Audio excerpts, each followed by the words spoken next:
Click on the subscribe button and remember to press the bell icon for regular notifications from our digital blogger. Friends, welcome to a digital blogger. Today we're going to talk about mistakes, errors, problems, concerns. A lot of beginner traders generally go through a phase where they start the trading, open their Demat and trading account, and they think that they can be a millionaire, a crorepati, in a very quick time. Well, let me tell you, it's not a Harry Potter's magical wand that's going to create some sort of miracle and turn you into a crorepati. You have to go through a specific phase where you learn about trading, and then eventually you will get onto a stage where you will start making some profits. But during this journey, a big chunk of beginner traders actually commit a lot of mistakes. We'll talk about all of these mistakes and also tell you how you can avoid these mistakes in your trading journey. Let's get started.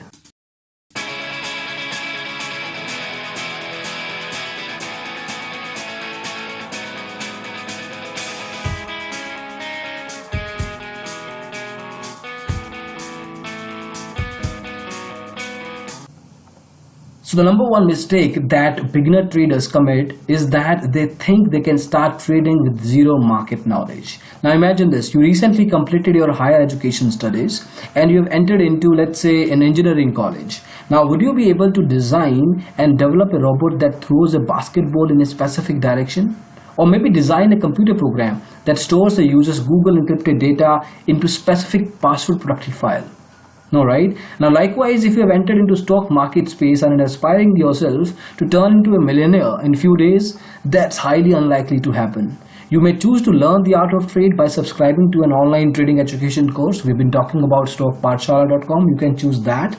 You can use some stock market books. You can start following some experts. You can subscribe to an advisory service. Whatever you may choose, it's recommended that you prepare yourself or take a professional outside help before placing your hard-earned money in the stock market. Because if you don't, then you stand a high chance of losing out on that money anyway.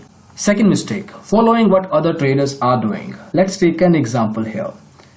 What is that? Is that a cobra snake? A young man pointed at a tree branch and says that. Is it? Says a passerby. Oh look, there's a snake in the trees, says another motorcyclist. Now this leads to 50 plus people pointing at a tree which has nothing but a small squirrel running around branches. Observing a similar trend in the stock market is not a rarity either. Traders, especially beginner level ones, like to follow the market trends with almost no understanding of what is happening, why is it happening, until when is this going to continue. The result is either such traders end up paying way too much for the stocks they could have been bought at a much smaller price. Further, they exit way too late to make any reasonable profit of such trades either. The experienced traders, on the other hand, move out of the trade at the same time when it is getting overcrowded by the beginner traders and there's not much left in the trade either. That is what separates or differentiates a beginner trader as compared to an experienced one. Third problem, failure to stick to stop loss and target price amounts. Now, many people actually even understand that there is something called a stop loss and target price. Now, let's take another example here. Suppose you bought 100 stocks of a 20-year-old pharmaceutical company, ABB Pharma, at rupees 250 each. Now on day 2, let's say there was a rumor that fled in the market saying license of ABD Pharma is going to be cancelled due to some lapses in the last 6 months over a few medicines. Now this is a rumor that spreads like fire, but it's a rumor after all, and there's no official confirmation coming from any of the party involved. The stock value has gone down rapidly and is currently trading at 175 rupees per share. Now this stock saw this kind of valuation 5 years back. That's a decent downfall if we think about in that terms. Now what will you do? Now this is where experience helps, right? Or you may learn not to panic in sudden market reactions. A lot of users would look to exit of their positions, taking a decent hit on their investments. They do not have a number in their mind that gives them a threshold point on when to exit. Such point is actually called a stop loss. If you have some number in your head that when exactly are you going to exit. This is what expert traders stick to. Few will decide to stay with their shares due to 2 reasons. Now 1, they do not know how to react. 2, they anticipate the rumor to be false and think that the stock will regain back in some time. While there will be a rare situation, a rare sort of set of people who will actually buy these shares at a much lesser rate. The simple reason is, since the news is yet unconfirmed, they will not yet get another chance in the near future to buy this stock at such a low price. Yes, there is a risk involved, but there is a potential reward as well. So there is a specific logical reason behind this situation decision. Similarly, if there was a positive rumor, something like ADB Pharma received a tax benefit on manufacturing from the state government, then the stock value must have peaked. Even in that situation, there would have been few instances, few situations, few options different kind of traders would have picked. At that point in time, you might need to find a price called as target price, at which you would like to get out of your position after gaining a reasonable profit on the trade. Now these are important matrices and you're supposed to stay with them even if you are really want to maximize your profit and minimize your losses. So these are specific things that beginner traders tend to forget, and this set off very closely with the trade. Mistake number 4, exposure of excessive exposure. Well, some people also call it leverage, but it's a double-edged sword. Let's face it, we have mentioned it multiple times in our articles, in our videos, that do not use leverage if you do not know how to. Because if you use it and you actually do not understand the implications, the risk associated, then you better pack yourself and get ready for a sizable loss very soon. We get a lot of queries from beginner level traders, especially students who want to open a demat account with a broker that provides high exposure. When we ask them how do they plan to use the exposure, 90% of the times the answer is that they want to amplify their profits. One thing they obviously miss out on is that, like profits, the losses will also be amplified. That will not only wipe their trading capital but can also put them in a debt situation that will invariably take them months to reach back to zero. Beginner traders get excited by looking at one side of the coin, which looks glorified but certainly comes with its own perils. That's the harsh reality that beginners need to understand very clearly. Exposure is risky, period. Mistake number 5, trading way too much. Now, you know what Einstein used to do when he wanted to relax? He played violin. Not only for himself, he used to actually play socially at local recitals or even joined in impromptu groups such as Christmas carolers who stopped at his home. With such small distractions, he come back to his experiments with much more focus and energy. Same goes for everything else in life, including trading. Even if you are a professional trader, you cannot, and in fact you must not trade too much. If you are trading for a secondary income, then the point becomes even more applicable to you that the trades you place must be in line with your investment goals. You must not be excruciating or overwhelming yourself with the kind of and the number of trades you place in the stock market. There must be a specific goal in your head in terms of specific profit you want to make or the losing positions, whatever, positive or negative.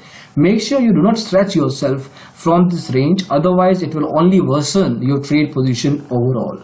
However, this is one common mistake again that beginners find themselves mixed into. Mistake number 6, trading without any strategy or thought process. Now, an experienced trader will always have a clear-cut idea on his or her investment goals. What are the return expectations? What losses he or she can accommodate at that point in time?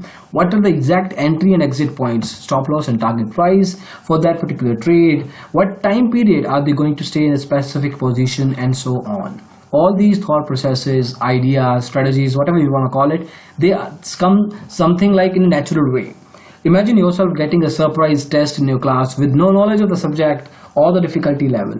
You can relate this to something a beginner trader generally does in the trades he or she places. Such trades are generally for short duration, with the exit decision coming as soon as there is some decline observed in the bought stocks. The worst part is that each of these traders is expecting a miracle to happen, thinking that the stock market is going to run in such a way that the benefits his or her own trading decisions. Sometimes they stay stuck with a losing trade, anticipating that the trade will turn profitable soon enough. They don't have a hold on what exactly is happening around the company or the industry of the stock they have purchased. Honestly, that's not going to happen. Better you strategize yourself, prepare yourself before placing a trade whatsoever if you are seriously looking to make some profit in those trades. Mistake number 7, not letting the trade go or getting emotional. Now, there is no need to get emotional. Biases drive you how you make money in the stock market. If you see a consistent loss making stock in your portfolio, don't just fall in love with it. If your research says it makes sense to exit off the stock, well, then be it. Don't feel that the stock might come back to a better price and you will be able to consolidate on your losses. Similarly, if you have exited off a stock, then forget about it. Don't let that stay in your head, otherwise it will only worsen your future trades. The stock market is all about entering and exiting off your trades. Some will make you richer while others will take away some of your gains or even capital for that matter. At the end of the day, somebody's gain is somebody's loss. All you have to make sure is be consistent with your fundamental or technical research, be objective in your trading decisions and keep going. And that is the best way to stay objective. Now you have to perform some sort of due diligence on the trades you place. You have to keep analyzing consistently with your ears open on any kinds of news related to the company or the industry or any macro or global level impacts. It might be tough initially to handle all of that, but once you start getting the hang of it, it will start coming naturally to you and you will take your trading decisions on what your research says and not your personal bias. Mistake number 8, it's a big one. Taking trading advice from everywhere. Every Tom, Dick and Harry is an expert out there. Now, if you're a beginner and you're seeking advice on your trading from Quora, from Twitter feeds, from WhatsApp groups, newspapers, your friends, your relatives, then I have a small gift for you. Close your Demat and trading account and save yourself from losing a decent amount in the near future. Trust me, if you keep on following any of such channels and place your trades based on these channels mentioned above, you are going to lose your money in these trades. If you don't believe that, go ahead and place your trades based on the recommendations you get from your WhatsApp groups. If accurate recommendations were available for free, then everybody would have been rich, right? Everybody would have been a Warren Buffett or a Rakesh Jhunjhunwala.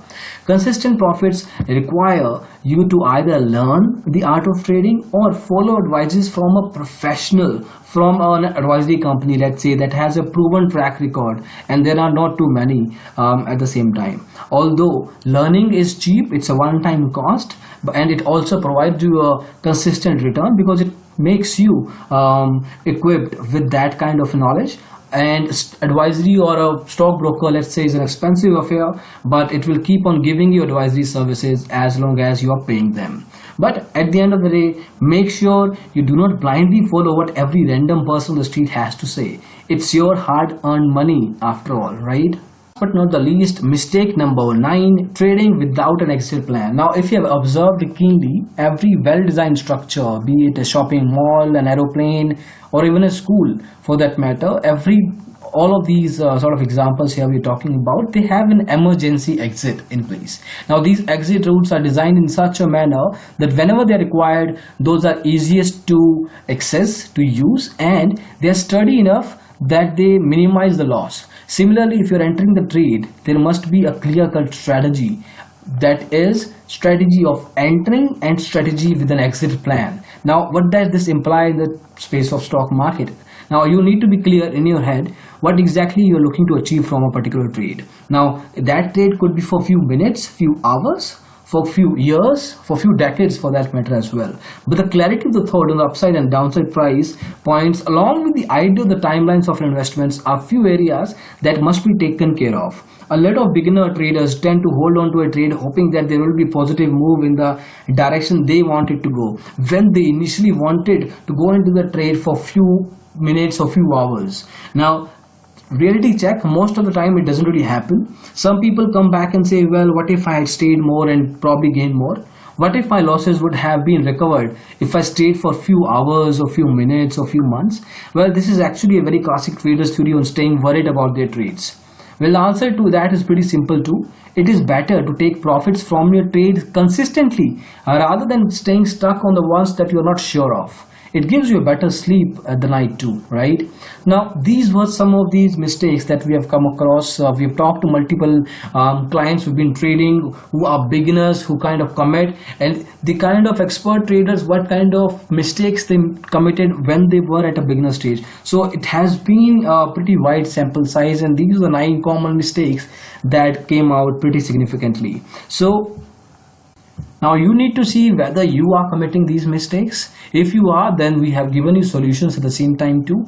If you are not committing these mistakes, that's a good news, but you have to make sure that you do not do that in the future either. Do let us know if there are some additional mistakes that you want to share in the comment section. Now, if you want some sort of suggestion or recommendation from our end when it comes to selecting a particular stockbroker, you can check out this link here, digitalblogger.com/free callback broker choice. Put in your details and preferences. We will send you the broker details correspondingly and also arrange a call back for you. So that's it for the video. Thank you so much for watching it. We hope you liked it. In case you did, please go and press the thumbs up button. We'll really appreciate that. You can also subscribe to our Facebook, Twitter, Tumblr, SlideShare and YouTube channel, of course, the same handle, Digital Blogger, where we post content on a very regular basis. Thank you so much again for watching this video. Bye-bye.